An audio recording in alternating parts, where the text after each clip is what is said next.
বাড়ি থেকে বের হলাম, বের হয়ে আজকে আসলাম ইসলামপুর স্টেশনে। তো স্টেশনে ঘোরাঘুরি করবো, একটু ঘোরাঘুরি করে তারপর আবার বাজারের ভিতরে যাব।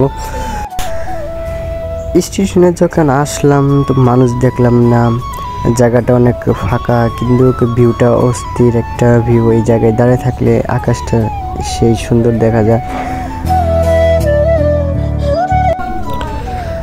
বাজারের ভিতরে যাব, বাজারের ভিতরে যাই একটা কেবল কিনবো, আইফোনের কেবল কিনে বের হবো। তো বের হয়ে আবারই ধর্মপুরা যাব।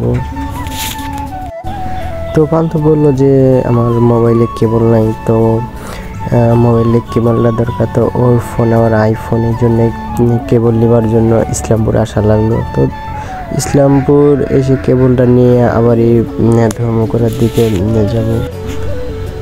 তো এই দোকানে আমি পরশুদিন আসছিলাম, তো আইসা একটা মোবাইল স্ট্যান্ড নিয়ে গেছি।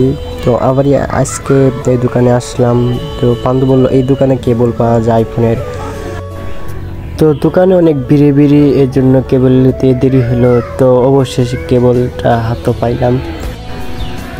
এই কেবলটার দাম নিছে 200 টাকা। তো জানি না কীরকম কেবলের দাম, যেহেতু আইফোনের কেবল এইটা, আর আমি তো জানি না। তো এই কেবলটা 200 টাকা বেশি নিছে নাকি কম নিছে, আপনারা একটু বলবেন।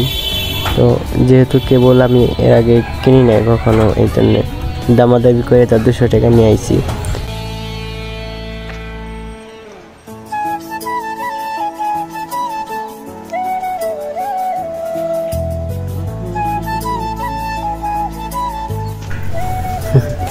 তো আমি একটু পরপর কেবল দেখতেছি, ভাবতেছি যে দাম কম নিল নাকি বেশি নিল, খুব টেনশনে আছি।